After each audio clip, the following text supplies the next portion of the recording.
Hello, welcome to Gardenville.tv. Well, here we are, we're out in the month of May, and to be perfectly honest, we're frozen in the garden because it's just the most grim weather. But listen, when you're outdoors, it's fabulous. And we're doing Swiss chard today.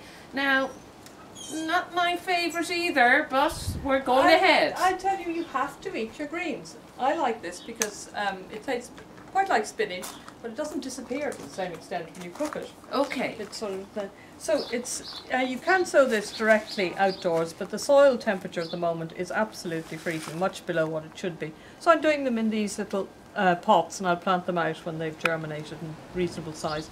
It's quite a big seed, so it's easy to get one per pot. There we go. Anyway in, doesn't matter. If I get two, it's too bad. Whoops.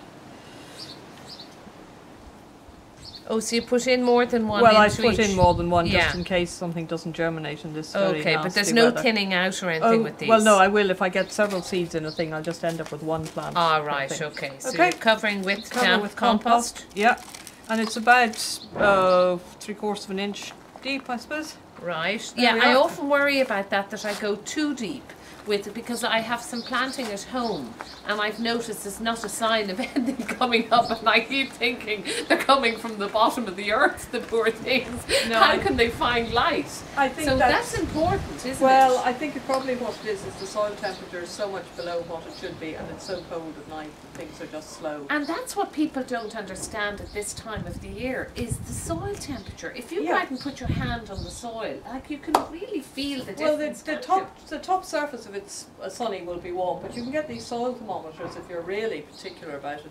But you'll know from the weather forecast what it's doing and what it's like. So Swiss chard, now we're going to leave these for how long here? They take about 10 to 14 days to germinate.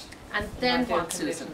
Then they'll come up, the little seed leaves, and once they have about 2 to 3 true leaves on them, and the weather is right, I'll plant them out in the allotment.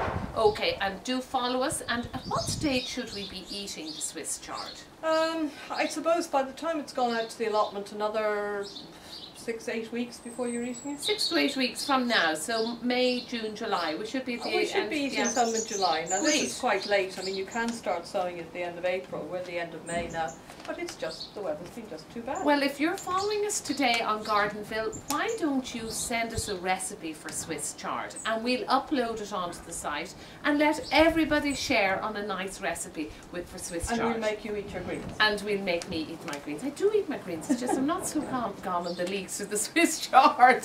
Anyway, do keep following us. Until the next time.